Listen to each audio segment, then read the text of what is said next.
You're looking at the eye of Hurricane Irma right on the Cuban Keys, everybody. I'm meteorologist Joe Cioffi on this now Saturday as we are after midnight here, and you can see the eye, the storm, the hurricane came in as a Category 5 hurricane. It strengthened at the last minute, and there you have it.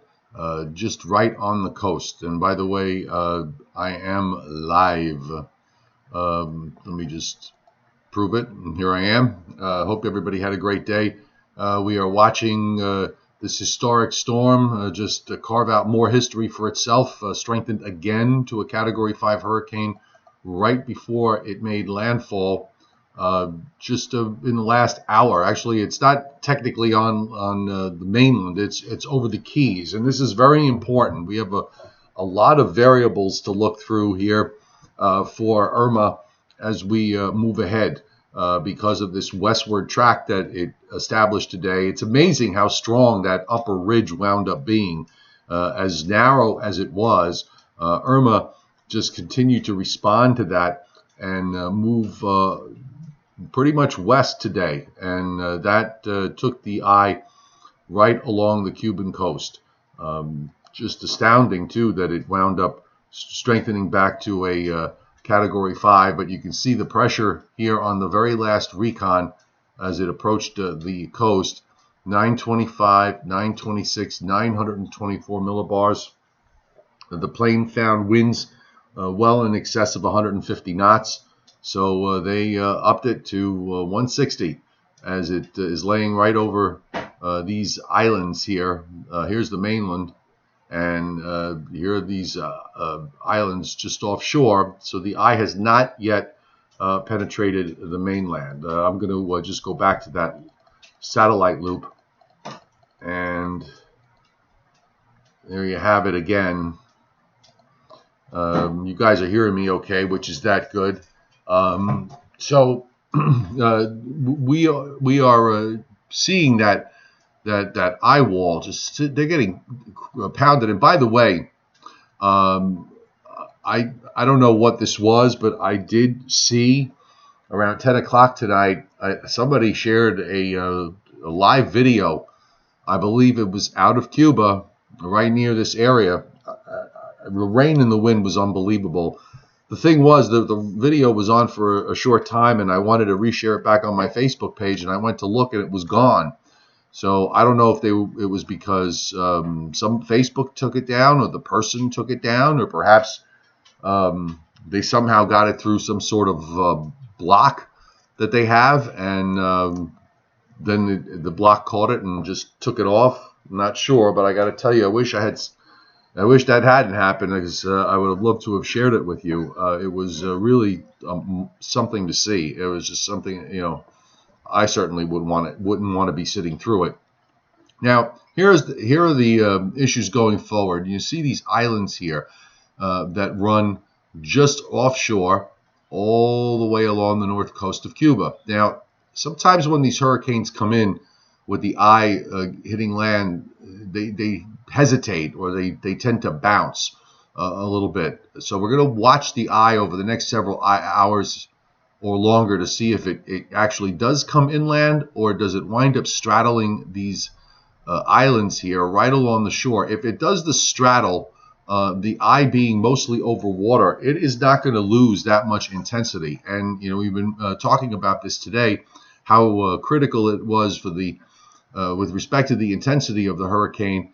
If the eye stayed offshore and was able to pass through this narrow channel, which it seems not to be doing at the moment, if it moves inland, it'll probably weaken some. But if it stays right here, it may not lose much intensity, so that when that north-northwest turn happens, it'll gain back its strength. It'll maintain most of its strength and probably gain some more. And also, the fact that the track seems to have shifted a little bit further to the west, if suppose it were to come out somewhere out here, it would perhaps transverse water for a longer period of time, going over the western part of the Keys and then somewhere into southwest Florida, it will probably have a bit more room to intensify.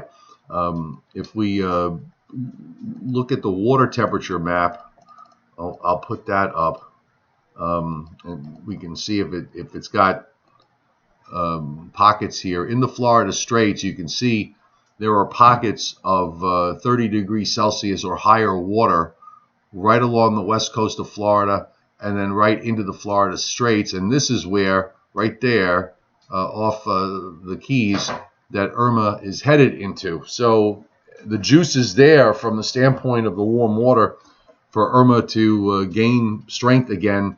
But it's going to be critical to this forecast in terms of what kind of a hurricane we're going to have when it goes into Florida. Although, it's kind of, if it goes in as a strong Category 4 or a weak Category 5, there's still going to be a tremendous impact on South Florida when this happens on Sunday morning. But I'll just freshen the loop a little bit, see if we got a new frame. We may not. No, actually we do. And you can see the eye is now crossed right on these islands here. So let's see what happens. Is it going to bounce off the mainland and just kind of straddle this, or is it going to come in? So at this point, I'm just going to we're going to take a look at the. I want to take a look first. We're going to start using some of the radars on the mainland in Florida, and we're going to have this going on tomorrow and into Sunday. And by the way, just want to let you know, I'm planning, if I can get a good idea of what time the landfall will occur, if it's early Sunday morning, I'm going to live stream it as it's happening. So I'll figure out a time during the day tomorrow, and I may be up live streaming at 5 in the morning or 6 in the morning on Sunday with regards to Irma's track going into South Florida, and also the entry point of where it does make landfall in Florida is going to make a huge difference in terms of what the storm surge is going to be. It's going to make it very difficult right now to figure out what exactly that surge is going to be, because of these, even these minor adjustments of the track are making a huge difference. So here are the weather models from tonight, the hurricane tracking models, and you can see they're all very clustered right along that north coast of Cuba. Then it makes that right turn northwest over. It looks like all the models take it over the Western Keys, and they've kind of pushed the landfall a little further north on the Florida coast, moving it northwest, parallel or just inland of the coast. This is not going to lose much intensity on this track as it goes up. I should say it'll lose intensity, but it's going to lose it very, very slowly with the eye just inland of the coast. It's going to absolutely rake the west coast of Florida. And while the east coast now is out of danger from a direct hit, it is going to be in that eastern, it's going to be east of the center, obviously. So there are going to be some very strong winds also occurring in eastern Florida. But at least we're not taking a landfall in Miami or in Homestead or in the eastern part of the Keys, it seems, unless it turns really sharply to the right. It's the west coast here that's going to take the full brunt of this historic hurricane. So why don't we just take a look at what the weather models did tonight. And I'm going to refresh this. For some reason, the old NAM comes up. And it's still the old NAM. So I'm going to just maneuver it just a little bit. Let's see if we can switch it off to the GFS. We'll start with the GFS first.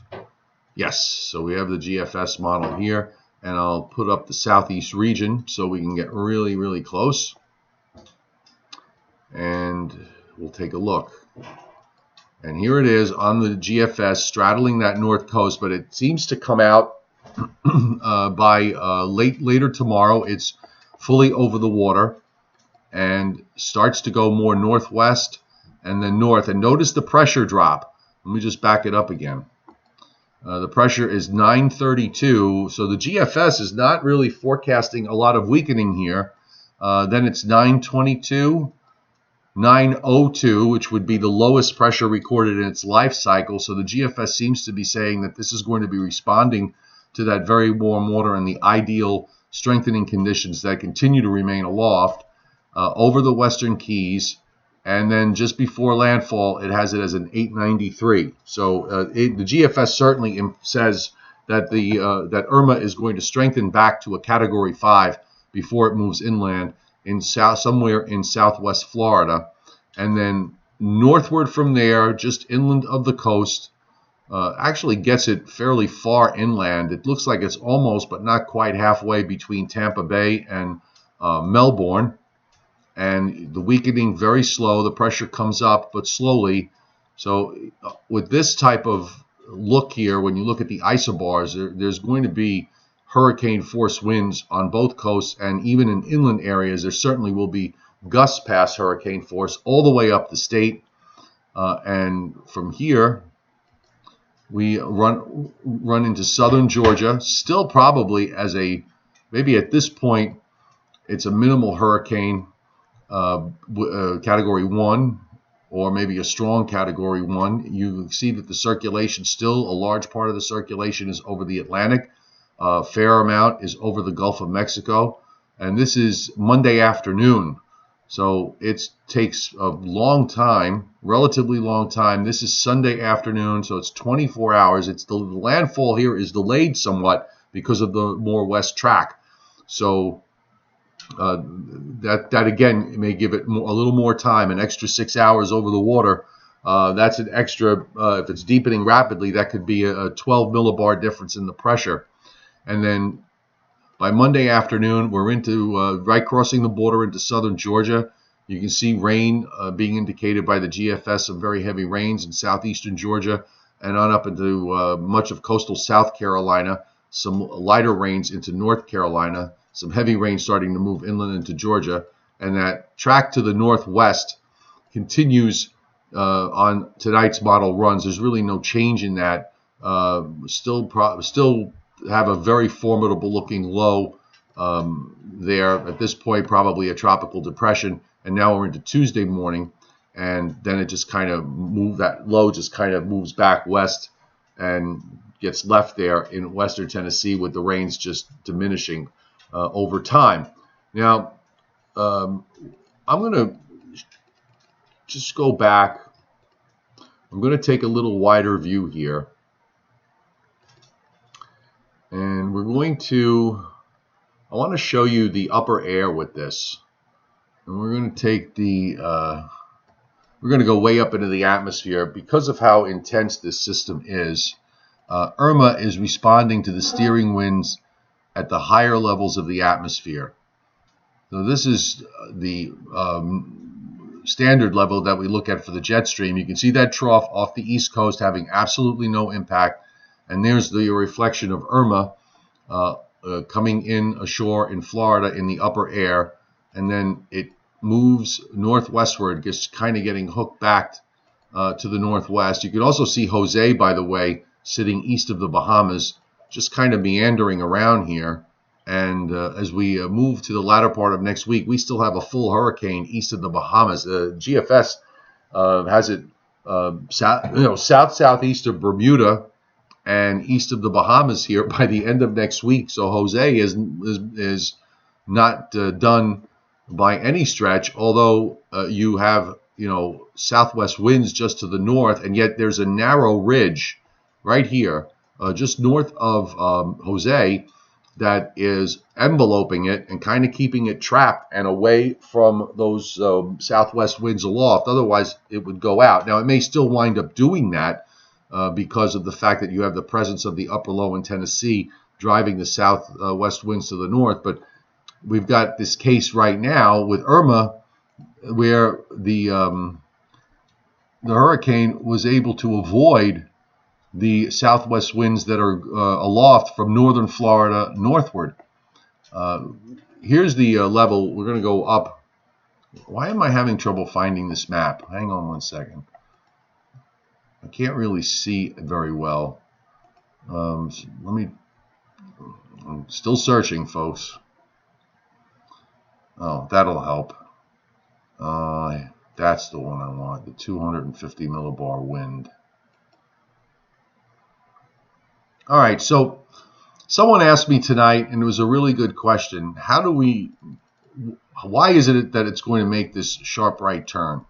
Okay, so we're going to look at these upper level winds and the high levels of the atmosphere just to show you how subtle all of this is with Irma. But I'll back it up here at this point, which is tomorrow evening. And there's an upper high just to the northeast of Irma, and where you see the area in white, that's part of that ridge that's holding it together. Just north of there, from north central Florida northward, if you look at the wind, the arrows, they're all blowing pretty much from west to east. But Irma never was able to get there because this ridge, this very narrow ridge, just sort of kept it pinned down and trapped. You know, there are very strong westerly winds in the upper layers of the atmosphere blowing across the Gulf states and on up off the mid-Atlantic coast and up to the northeast. And the jet over the northeast, in fact, is very, very strong. So why is it going to take this turn? Well, as we move through Saturday and into Saturday evening, you'll notice in the Gulf states, you've got a trough that runs from central Tennessee down into the north central Gulf of Mexico. So at this point, the ridge is finally weakening. You can see the winds aloft are turning more southerly along in South Florida. And this is what Irma is going to catch. And as we go forward, that trough right from central Tennessee down into the eastern Gulf of Mexico. So now the alleyway of upper level winds blowing south to north are over Florida, and those are the steering winds that are going to pull it up northward. And there you see it as it goes northward. You see how the trough now from the Great Lakes down into the eastern Gulf of Mexico, how it deepens, and you suddenly have this southerly flow in over Florida that brings the hurricane straight up. And because this trough actually kind of backs westward, the remaining low, the weakening hurricane or tropical storm at this point, starts to get pulled to the northwest rather than get ejected out to the east. And in the meantime, here's that ridging that's developing in the Atlantic that's trapping Jose. You know, really fascinating how this is all playing out in the upper air. So here's Irma's now, by this point, is pretty much gone. You've got this upper high that's sitting northeast of the Bahamas, and Jose is trapped underneath that. And you can see how it reacts to that upper ridge. It just sort of meanders around, and as we get toward the end next Friday, the strong winds that would carry it out, where you see the green and the darker blues, lie to the north of Jose, and Jose is just kind of, you know, as I said, it's just kind of trapped there. One of two things will happen. Either this ridge will weaken some and it'll get caught by the westerlies and then just start to turn out, or the ridge will build. We only have out on the new GFS out through the end of next week, so we really don't know what the model's going to do. But I'm going to just tell you that I would not be at all surprised that there will be model runs over the weekend and into early next week that may do some very strange things with this for a few days. So we're going to keep our minds open, and we're going to talk more about Jose also in just a second. We'll look at the Tampa Bay radar, which is not really showing very much, but at least you'll get used to the view. So we'll use it over the weekend when that hurricane comes up. We'll be able to see it quite well here. And here's the radar from Miami and where you see Key West. Now, there are some bands of rain. There's one band of rain just offshore southeast Florida, and you see it there arcing back northeast to southwest as it rotates around the western side of Hurricane Irma. Now, we'll look at the, I'm going to use the inundation tool so we can see what the storm surge is going to be. And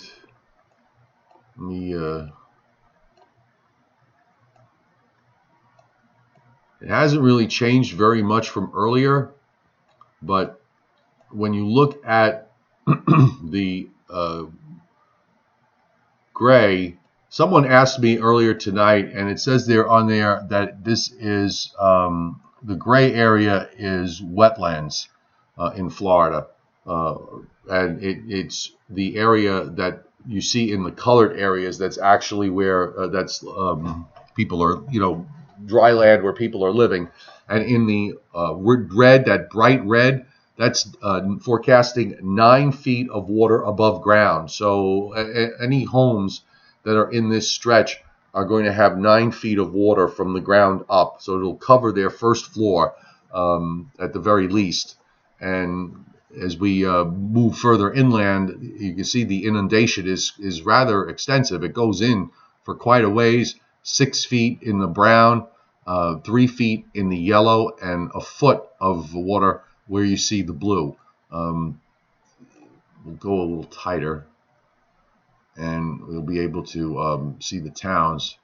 This interactive tool is very useful. For those of you who live in Florida or any coastal area, remember that this is available on the National Hurricane Center's website. So in the event that you do get a threat from a hurricane, you are going to have this tool to use. And this is Naples, Florida, which I'll get a little closer to. And you can see, by the way, you can go in on the tool pretty far in terms of the zoom. And, oops, let me see if I can get this to go a little bit tighter.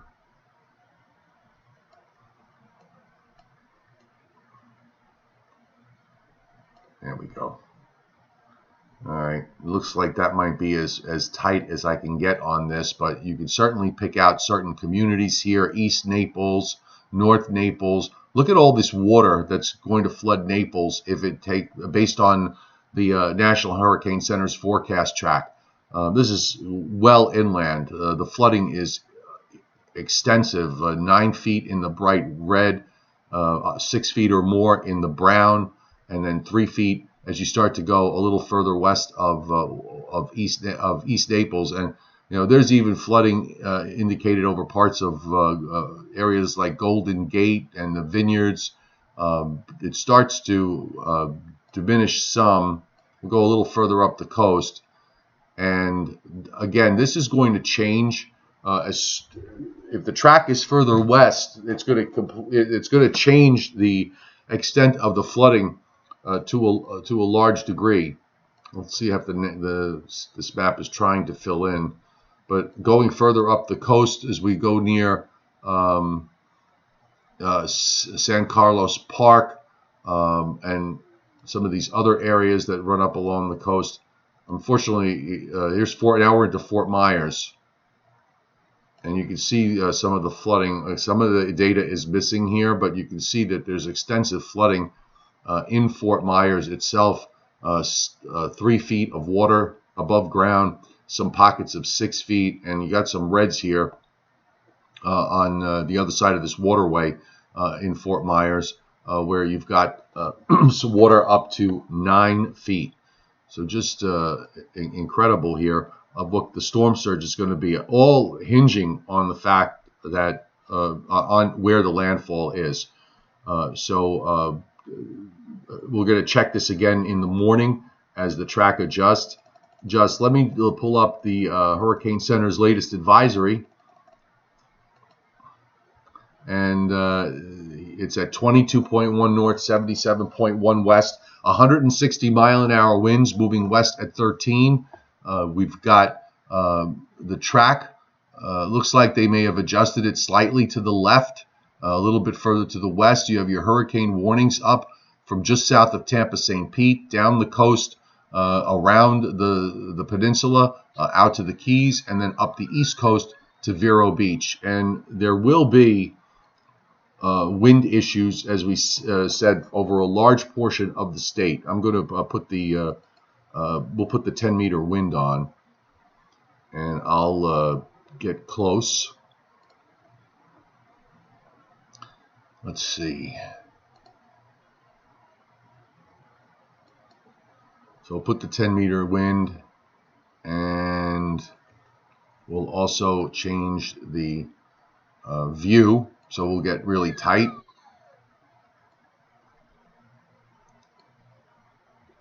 Let me see if I can widen this out just a little bit.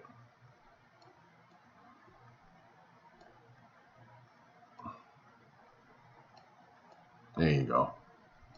So this is good. You can see, on top of Florida. So we're going to start with, we'll start with,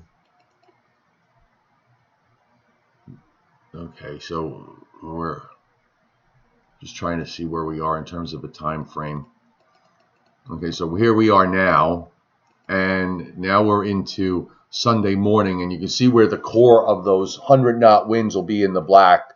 Those are 100-knot winds or higher as the hurricane is just about to move onto the coast. Hurricane force winds up the east coast, hurricane force winds up the west coast, and there's the core. So the core actually, with the hurricane the way it goes in, pretty much envelopes all of South Florida. There are winds, 50 sustained winds of 50 to 70 miles an hour with gusts well past hurricane force inland and offshore, for sure. And you've got this belt of 84 knots or higher occurring right along the immediate coastline of the west coast. And then as we move a little bit further into time, the sustained winds inland, as the core begins to weaken and open up, the winds around the center start to diminish a bit, and the winds on the periphery begin to spread out. So we've got very strong winds from just east of Miami all the way up to just east of Jacksonville along the coastal waters, including some inland areas, and on the west coast as well. And then as we move further north, the wind field changes again. It begins to spread away. Look how the gales actually spread up the Carolinas, up South Carolina at least. The gales, sustained gales of 35 knots in the brownish yellow. So that would be in this area here, all through the coastal waters. Not so much right along the immediate coast, yes, but just inland, not so much. And then as we move a little bit further into time, now we're into Monday afternoon, 2 p.m., and you see that there's strong winds off the Georgia coast and the South Carolina coast, and gusty winds inland with that low pressure and the very tight pressure gradient. Winds in Florida start to finally begin to diminish here, and then by Monday evening, as the low moves further north, you start to see the wind field gradually thin out and moderate considerably. Quite impressive. The rainfall, when we look at the rainfall on this, we'll look at total accumulated precip, and then we'll let it load. And the GFS has been very consistent with the accumulated precip. One of the things that it's not doing is it's not producing big flooding rains west of the mountains as the low center goes there. So it's leaving a lot of that tropical moisture more to the southeast, and you can see how the area of rain is going to play out. Most of the heavy rain, and we're talking a foot or more through most of South Florida, but then it kind of bends away from northwest Florida, the northern part of the coast on the west side, and is mainly concentrated on the east side. So that's that easterly quadrant that's moving up. So the eastern half of the state will wind up with at least a foot of rain out of this, and maybe even some 15 or 20 inch amounts would not be out of the question as it moves up the coast. And that heavy rain band also extends up into southeastern Georgia, and then it diminishes some as you move inland. We could actually watch the rain progress on the loop on how it plays out. So here's starting from the initial time frame, which was 8 o'clock tonight, and you can watch the rain area spread. So there's already, at this stage, we are at, look at the time here. So this is Sunday morning at 8 a.m., and the Keys have already gotten about a foot of rain out of this. And this is 1 p.m. with the hurricane just about getting ready to make landfall. Then, 2 p.m. Here's 8 p.m., Then we're moving into Sunday night, and by Monday morning, you can see that rain, that finger of rain that spreads up the coast and into southeastern Georgia, and then starts to blossom out in areas further and further to the north. I still think that at least for my area in the Northeast, later next week, when some of that moisture gets involved with that upper trough, the rain here will be nothing exceptional. There'll be some rain, but it won't be any big deal. At least I don't believe it will be, based on what the models are showing, because of the fact that the low is tracking to the northwest and not to the northeast, makes a huge difference in what the outcome is. By the way, I'm sorry I have not been able to look at your comments yet, because I can't do both at the same time. When I'm live and I don't put it on tape, it's a little difficult. And thank you to Patrick Amato for hitting the super chat. I really appreciate it. So let me just give you a big thank you.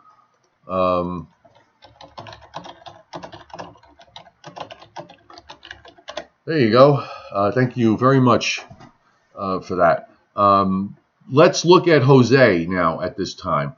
So the big critical question with Jose was the fact that it is going to come very close to the northern leewards, and it looks like it's starting to make that slightly more northwest jog. And the Air Force reconnaissance aircraft that went into Jose tonight found it almost a Category 5 hurricane. So we just missed setting another historic milestone in having two Category 5 hurricanes on the map at the same time, even if it was just going to be for a brief period. It apparently just fell shy of that. I'm not sure what they actually carried in the advisory, so we'll take a look on the advisory from the Hurricane Center tonight. For Jose, maximum sustained winds were up to 155 miles an hour, 16.9 north, 59.3 west. We have hurricane warnings up now for Barbuda, Anguilla, St. Martin, and St. Bartholomew, and the watch remains for Antigua, Ceiba, and St. Eustatius Islands. Tropical storm warnings for Montserrat, St. Kitts, Nevis, the British Virgin Islands, St. Thomas, and St. John. So I'm not sure. I'm going to just really quick. I didn't get an opportunity to read their technical discussion, but you can find these all available, by the way, at the National Hurricane Center's website.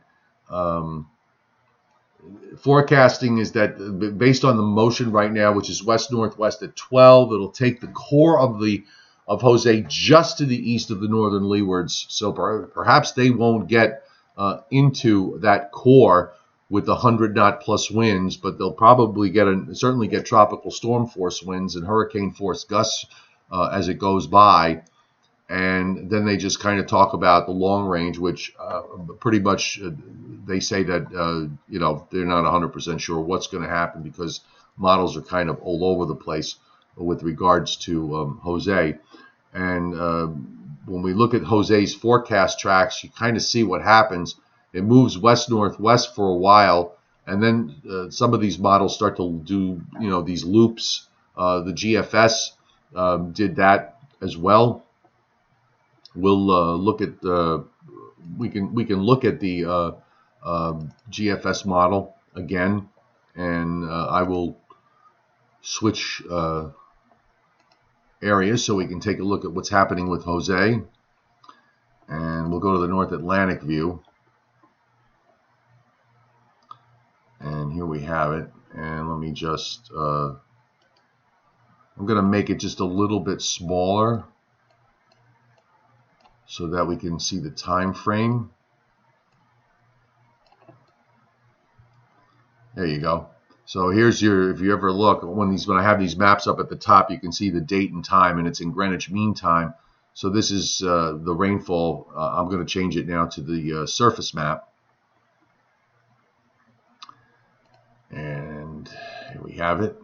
Actually, you know what? I'll put the 10-meter wind It's probably a better view to look at this point. Okay, so there's Jose. And you can see that the core, the darker colors where the strong winds are, just miss the islands as it goes by. And you can see how it's moving kind of in tandem in the same direction as Irma is. So they're sort of hooked together here in terms of Irma's impact on Jose. And then once Irma moves northwestward and inland, the impact is gone. And that's when Jose turns to the east. And we are now into Tuesday night. Here's Wednesday morning. Still, kind of halfway between the Bahamas and Bermuda, but not really threatening any land here.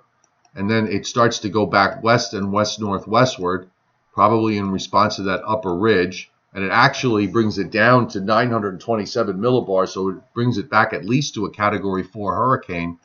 And that's now turns northward and then northeastward. So at least on this run, it does this loop, and then it says that it's going to get caught in that southwest flow, that weak southwest flow that's going to be along the east coast. But you know what? I want to see a few more frames, which will be out in just a little bit, and we can come back to that when that occurs in a few minutes. Let's go back to the Irma satellite now and see if we got a new frame in there. And look what's happening to the eye. You see what I'm saying here? You see how instead of penetrating inland, the eye is fighting that westward motion here, and it's bouncing off the mainland and trying to stay on the Keys. And it may do that. It may straddle the Keys all the way along and stay offshore, which means the intensity is not going to change too quickly. It may weaken a little bit, but it may not weaken very much if it continues this kind of bouncing motion. That's very interesting to see how that happens. The eye doesn't want to go in. It stops and then it bounces off. Really interesting how that that happens. It's amazing. It's really a marvel to see these storms sometimes. It's kind of humbling when you see all that power measured in megatons, H-bombs, and how it almost looks as if it's trying to fight to stay alive and stay over that energy source of the warm waters there of just north of Cuba and south of Florida as it approaches the Florida Straits. Really just an absolutely amazing thing. Let me pull up some of your comments, and I'm going to just back away. Let's see. So, if first of all, let me say a collective big hi to everybody, and thank you for being here tonight. Another late night for all. I also, by the way, I was given a few links by a few people who left their homes, but they have cameras available, and I'm going to try and stream those cameras for you when it becomes relevant tomorrow night and into Sunday. So let me just, boy, you guys are really talking tonight. That's great. So hello to Joyce Mack, Danielle Dean, Cyan is here, Tornado, Corey, Christine, you're all here. Pugmaster, Fred's here. Eviscon is here. Earl Warren, good to see you here. Abaddon is here. By the way, there was a schedule change today at the last minute, and Joe Rayo was not working with me tonight. He's going to be doing the morning shift at Fios One News tomorrow morning to do some Irma coverage. So I was by myself tonight, and that's why we didn't have the double show like we had last night. But we will do that again when the situation warrants, and maybe even during days when the situation does not. Let's see. You guys are all talking with each other, so it's so trying to see where all the weather questions are.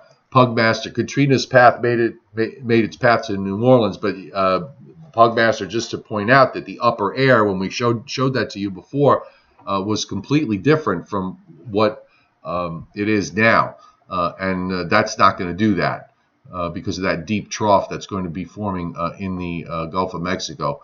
The Fujiwara effect moved Irma west. I'm not sure. Well, it looks like it is a little bit in play, certainly with Jose out there. If you can see how on the loop on the GFS when I showed you how Irma was kind of pulling Jose up in the same general direction in its track. 99 Wolves. I accidentally private messaged me on Facebook twice yesterday. I didn't know I sent the same thing twice. I didn't even know you did send the same thing twice. So you're J-Bug Wolf? All right, great. I don't think you sent it twice. Did I respond to you? I've been trying to respond to everybody as best I can. It's very tough with all this weather going on. But I'll try. If I missed somebody, I will certainly get back to you. Chances going much further west into the Gulf. Well, we certainly have seen this thing trend to the west. There might be one more surprise. Maybe it'll straddle the whole Florida coast just offshore. The trend through all of this has been west and south, and if it does go into the Gulf, it'll at this point, we're so close to landfall time, it would only be by a very, very small distance, and it will just perhaps push the landfall into Florida a little bit further to the north. Christine Lindeen, thank you so much for hitting the super chat. That's a good cup of coffee for me, or maybe 2 cups of coffee if I go to Dunkin' Donuts. Thank you very much. I really appreciate it. I hope you guys are really getting a good feel for how fluid all this is. I mean, as sure as all the weather models have been, we try to figure out what they're doing, and you see all the differences that these models do from run to run, a little bit to the west, a little bit to the east. The NAM model tonight went actually maybe a hair further east, but they're all very, very close to each other. There's only maybe a 20-mile spread between most of them. Isn't the hurricane getting caught in the mountains? Well, when it gets up there, it's going to be gradually dissolve into a remnant low, but it is going to be going up into the southern Appalachians and find its way to the west side. And that's going to cause it to weaken very, very quickly. A lot of that rain is going to get spent out. There's an absence of any kind of upper air energy coming down from the north to really kind of pick up this low and give it a little extra zing in terms of the rainfall. So without that, you get these things to go in and they just fall apart, and they don't really bring their remnant rains anywhere else. Let's see. Donna B, do I prefer one forecasting model over the other? Well, my view on that is I look at the standard models that most forecasters will look at. So I'll look at the GFS, the European, and the NAM usually, and then I'll take a peek at the Canadian, especially in the wintertime. I don't take the Canadian model very seriously at all. So it really kind of boils down to the other three. I know there are some forecasters that just kind of live and die by, and I'm not criticizing them. This is their, this is how they do things. There are some forecasters that kind of live and die on one particular model all the time. And what I try and do is, what I have found is that some models work some of the time. Not all models work all of the time. And I try to go with the one, I try to lean toward the one that I think has the hot hand at the time. And sometimes when I'm forecasting, there are certain things that certain models will do that I guess my instincts will kind of drive me to that. One of my colleagues once asked me, we were looking at one of the snowstorms during the winter, and I happened to catch something on the NAM, and that just didn't look right. It was different from the other models, and it was being much more bullish with regards to showing a snow event. But there was something about the structure on the NAM that seemed to make more sense to me, and I intimated that we better be careful with what the NAM is doing, because I think it's trying to tell us something. And sure enough, it wound up happening. And he asked me afterwards, "Says, how did you know to go with that? All the other models had nothing except the NAM. How did you know?" And I said, I don't know. After a while, your mind kind of gets like a library, and you start to see repeating patterns. And I guess there was something in the upper pattern that the NAM had indicated at the time that made me want to go to it, even though the NAM for a long period was not working very well. It just happened to work really well at that moment. So I try to look at them all. The European is a good model, but it's not perfect. And there are times when the European is just awful. And you shy away from it. And then there are times when the European is quite good. You just have to sort of develop an instinct on when something is working and when it isn't. James Goebel, I'm late on your live feed. What is the current forecast on Irma? I'm being deployed for sheltering down in the area. James, I'd just be curious as exactly where you are. But I'll put up for you that the model tracks, because I think that'll help to some degree. The landfall is going to be somewhere in southwest Florida, maybe. Let's say, I'm going to just pick it. I'm going to just say Fort Myers, because that's one of the bigger cities. It might be Naples, Fort Myers, somewhere in there. A lot is going to depend on what Irma does tonight as it bounces off those keys. But I'll show you the. Let's go to this was the model, the hurricane tracking model guidance from earlier, and you can see how close the models are. So it looks like it's not going into southeast Florida, and it might. It seems very likely that it won't go in at the very bottom of the peninsula. It takes the hurricane over the western portions of the Keys and Key West, and the landfall looks like Naples, Fort Myers, somewhere in there. Naples, Fort Myers, Port Charlotte, somewhere in that vicinity. We'll see the landfall, and then it moves inland, over right along or just inland of the coast. And since we still have time for one more shift, it might inch out a little bit further to the west. But if that does, that may push the landfall up further north, maybe as far north as Tampa Bay. That might be pushing it a little bit. But again, a lot is going to depend on this current motion that we're seeing. And I'll go back to the Irma satellite. I don't think we'll have a new frame. But you see again how that eye is just kind of bouncing off the coast like that. And most of it is still over water. So as long as it doesn't get on the mainland, it's going to maintain a large amount of its strength. Let me go back to you guys.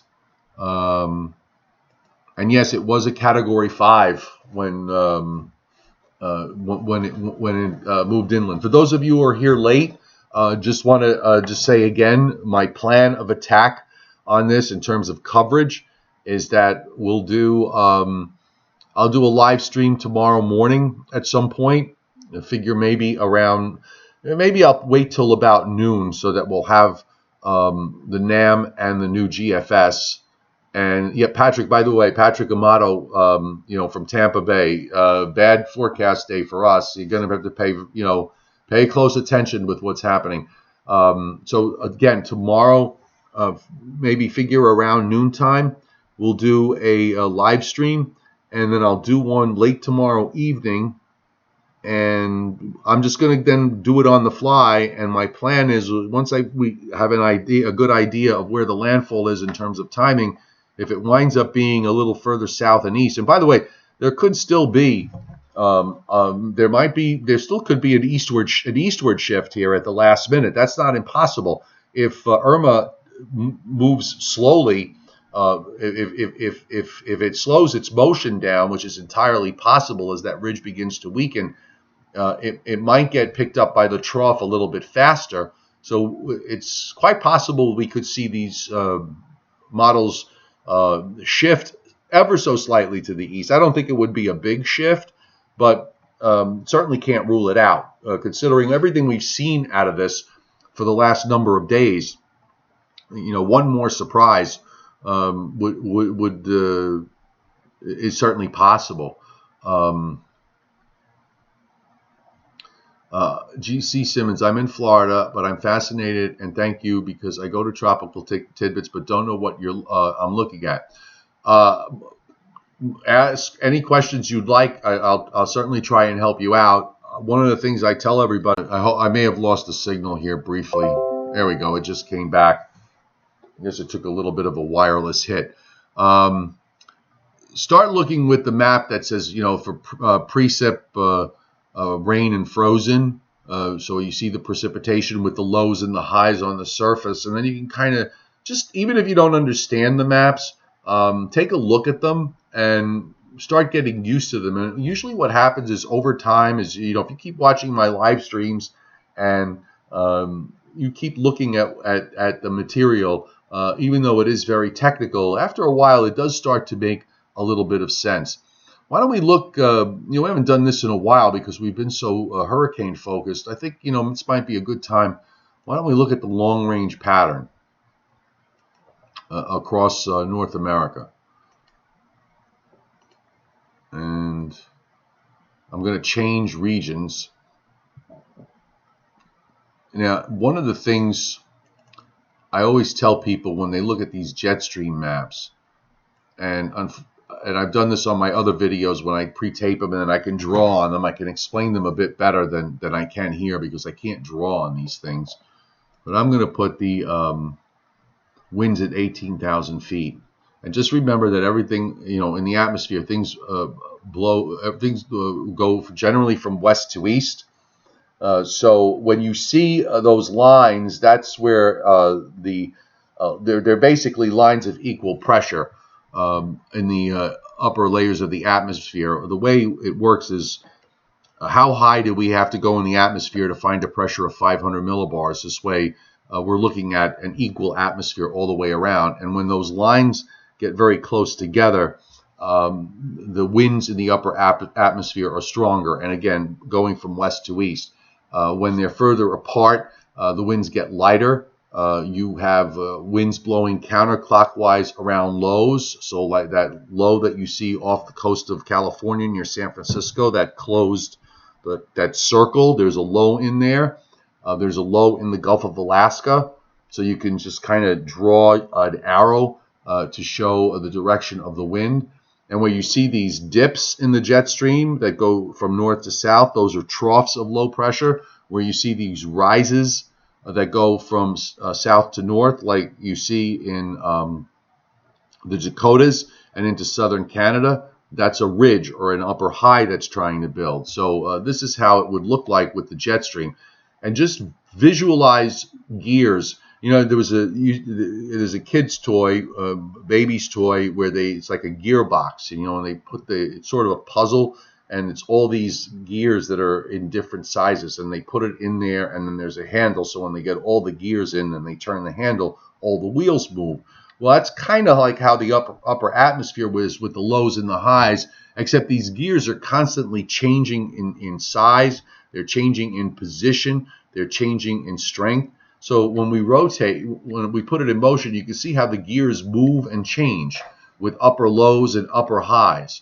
So Irma gets spent out, and you can see the reflection of Jose sitting in between two upper highs and away from the southwest winds aloft that lie off the mid-Atlantic states, and it sort of gets trapped there.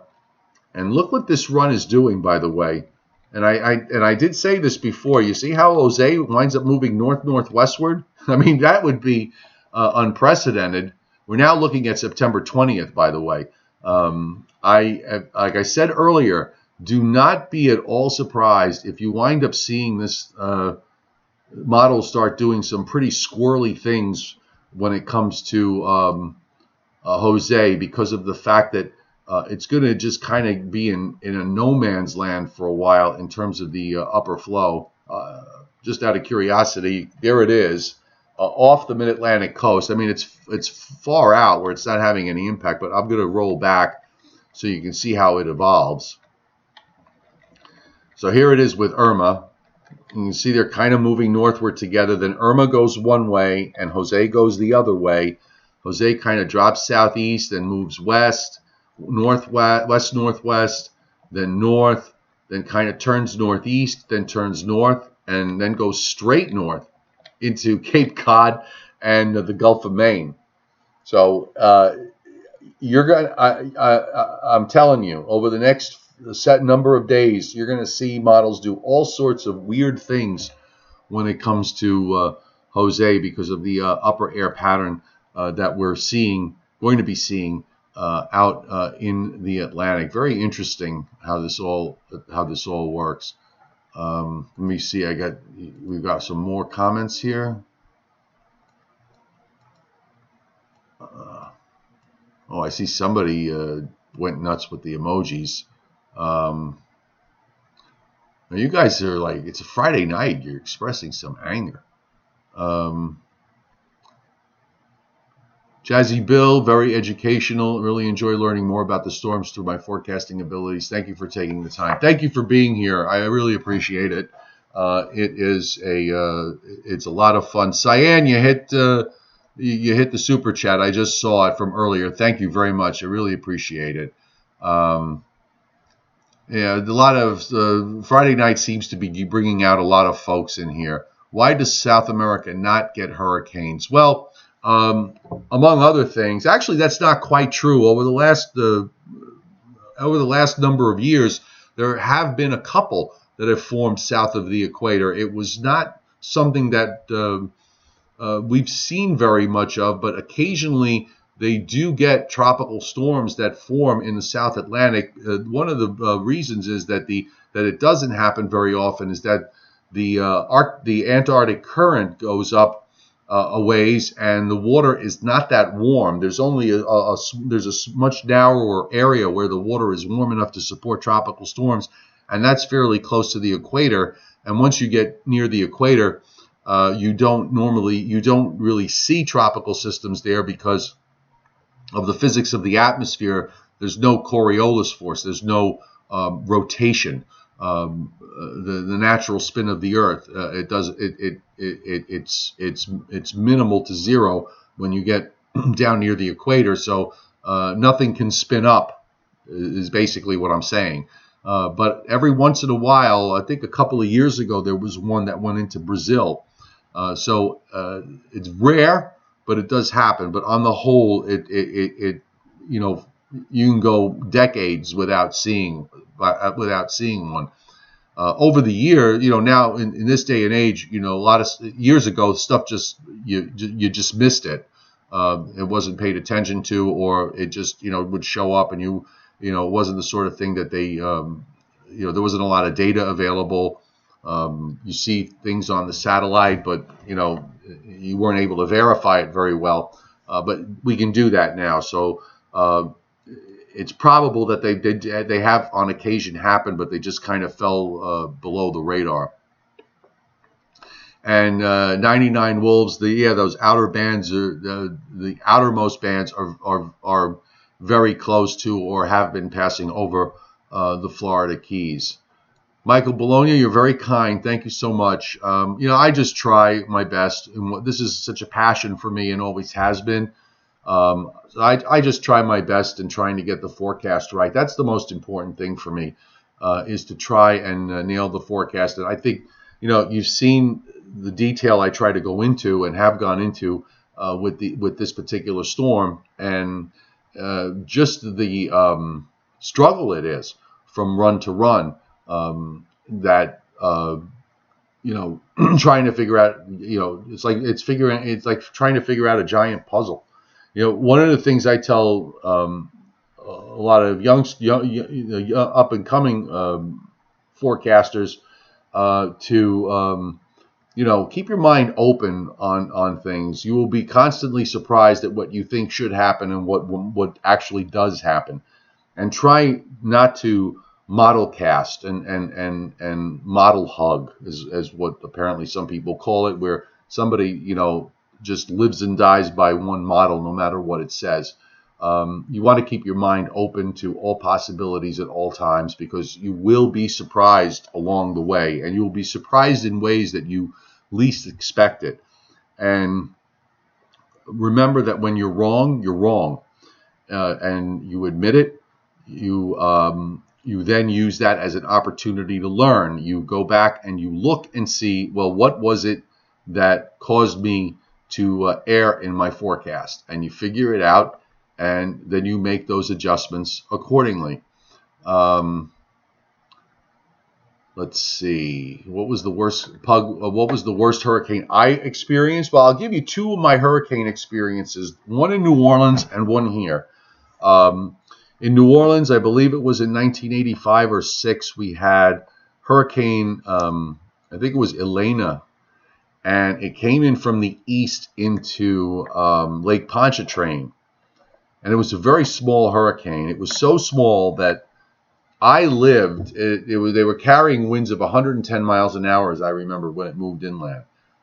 I lived right near Lake Pontchartrain, and the eye of Elena passed, I think, maybe about 20 miles north of where I was, and I think the strongest wind I saw was maybe 15 knots.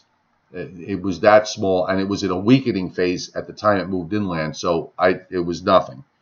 The other time was Hurricane Sandy. When it here on Long Island, it was nothing like I had ever experienced. It was hours and hours and hours of wind. We didn't get a whole lot of rain from it, but the wind was very strong and continuous. I mean, we had gusts here, and I'm in central Long Island. Places to the west had it stronger. I mean, I had, gusts to 60 and 70 miles an hour for hours and hours. It took down so many trees in my area. Fortunately, I didn't have any of that problem.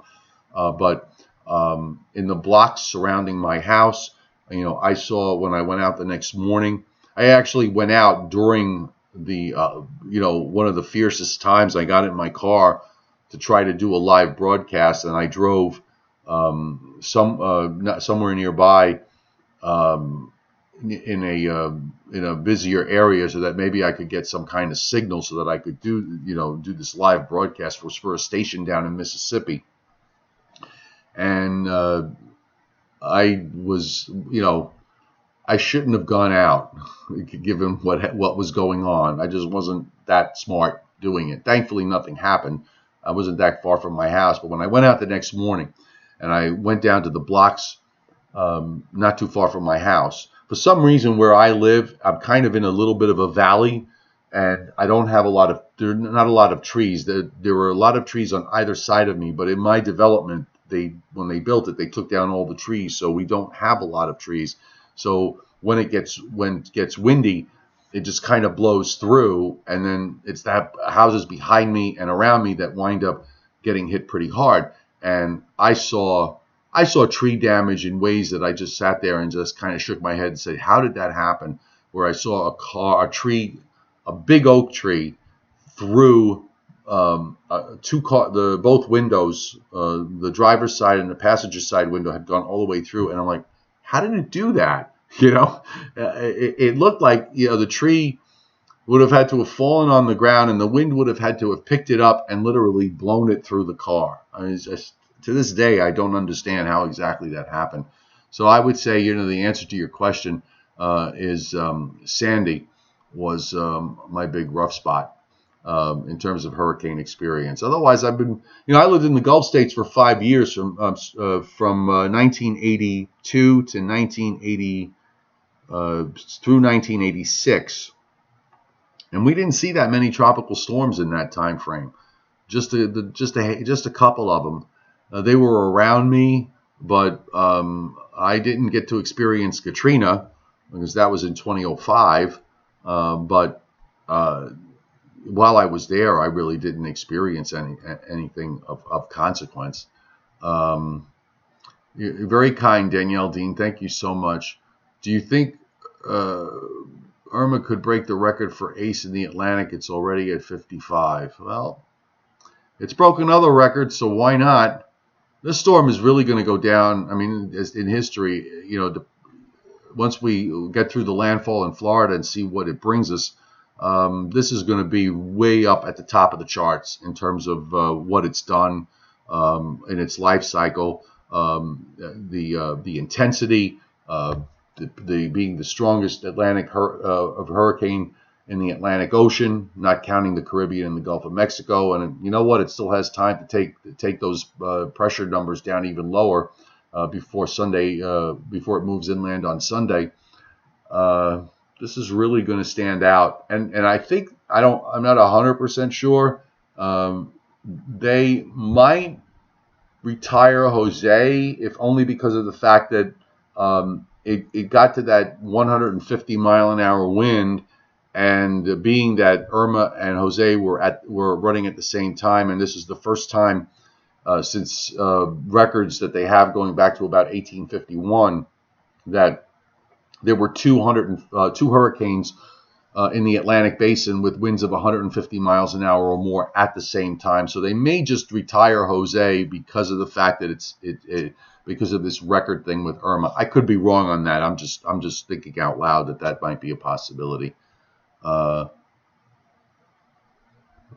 Rich, you relentless winds at Kennedy and a gust to 85 with Sandy. Yeah, I mean the wind was just. I wasn't. I was truly amazed by the wind. Just seemed absolutely unrelenting. It just wouldn't stop. It started the morning before, and then that night it just howled all night long. And it was just nonstop. I could hear the house moaning from the strong gusts. Let's see. Got a few more comments, and you know what? Then I think it's going to be time for bed. Tricia and Lou, hurricane season is June 1st to November 30th, but the peak period is basically from mid-August to the first half of October, and the peak of the peak period is now. September 10th, to Sunday, tomorrow, is the day that marks the statistical peak of hurricane season, and then we kind of start a very slow decline, but it's an uneven one, and usually there's actually, for some reason, the activity actually picks up a little bit in early October sometimes, and for the first 2 weeks. It's kind of maybe toward the end of September you get a little bit of a lull, and then it picks up again in early October, and then it declines rapidly as you go into the latter part of October and into November. But if you have an very active hurricane season, you're likely to see named storms into the month of November. And back in 2005, when we went through all the names and had to use the Greek alphabet, we had storms. We had named storm in December, which I think was the first time that I could remember seeing a named storm in the month of December. And I believe that year, too, there was one at the end of December as well that kind of crossed over into January. I got to go back and look. I used to be able to remember all this stuff off the top of my head, but those days are long gone. All right. So, again, for tomorrow, we'll shoot for noon, and then tomorrow evening, and then after that, we'll just kind of play it on the fly. Before we go, let me just give one more look. Let's see if we've got an updated loop of Irma to see how the eye is doing, if it's still bouncing along. And let me make sure I got a new loop here.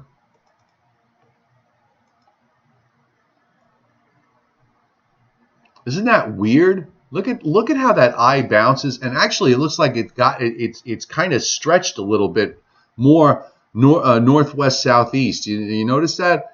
But it's just literally bouncing off those islands. That is just the most incredible thing. I've never seen anything quite like it. Uh, I'm just awed by this. It's just so. It's a very cool thing to see. Again, if that eye straddles those keys there in North Cuba, this hurricane is not going to weaken very much. In fact, let me just see if there was a plane near there. I don't know if they're still there, but I do have the recon set up in here. So let me just take a look to see if they're.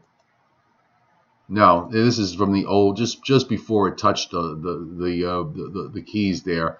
The pressure fell to 924 millibars, and you can see, by the way, you've got these winds in excess of 100, large area of winds just offshore, 113 knots. So those keys are getting rocked by some pretty fierce winds, and the top winds at 160. This was a Category 5 hurricane again before it made landfall. Just unbelievable. I got to look at that loop one more time. And you can watch that just bounce along. Just absolutely amazing.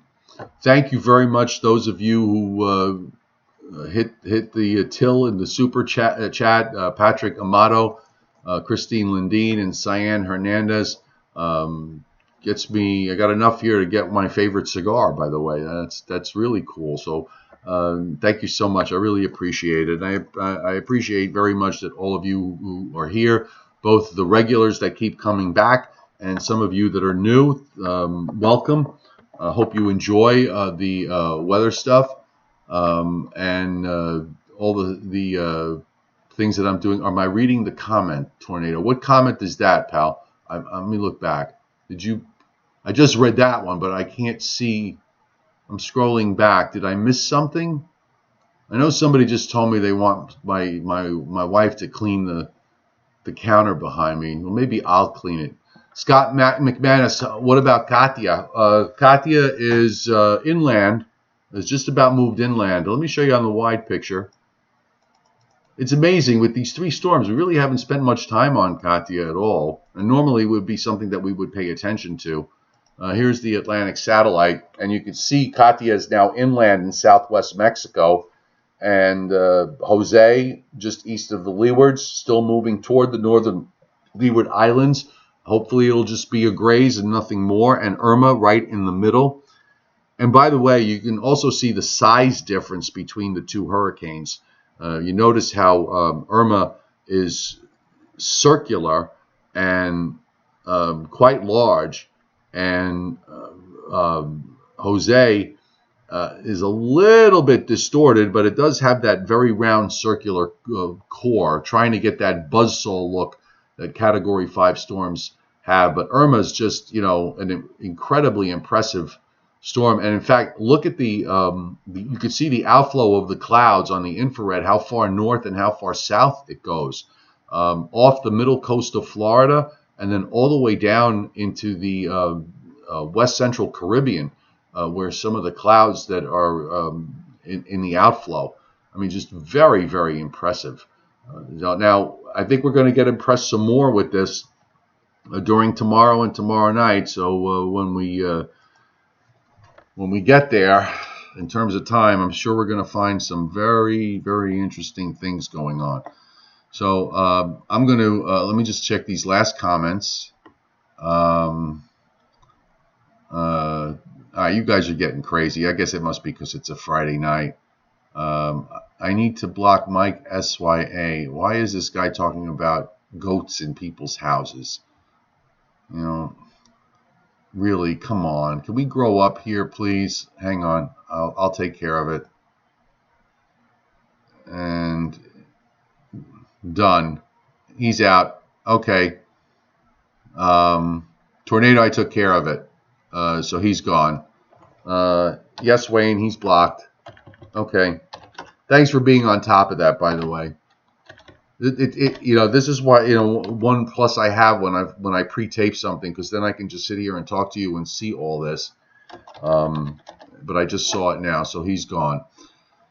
All right, Yvette, he's blocked. All right, no worries. So let's a day at sea. I live in Biloxi on my sailboat. No, you should not be worried.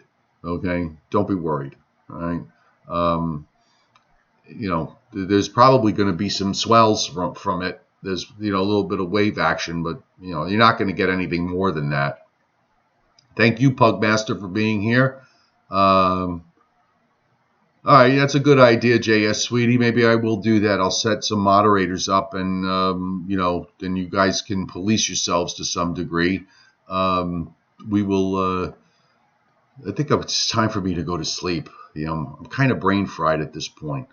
So anyway, everybody have a great night. I'm going to get my energy up. I'm going to try. The weather here is so beautiful. I'm going to try to do at least a little bit of fishing tomorrow and on Sunday in between all the weather stuff I'm going to do. So have a great night, and we will see you We'll see you tomorrow, and we'll see you on Sunday morning. I'm going to try and live stream the Landfall, depending on what time. So we'll talk about that more tomorrow, and everybody be safe, okay?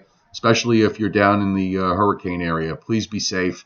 And I hope everybody's in place and shelters that you need to go to as we start to deal with the core of Hurricane Irma when it comes up Saturday night and on Sunday. Good night, everybody.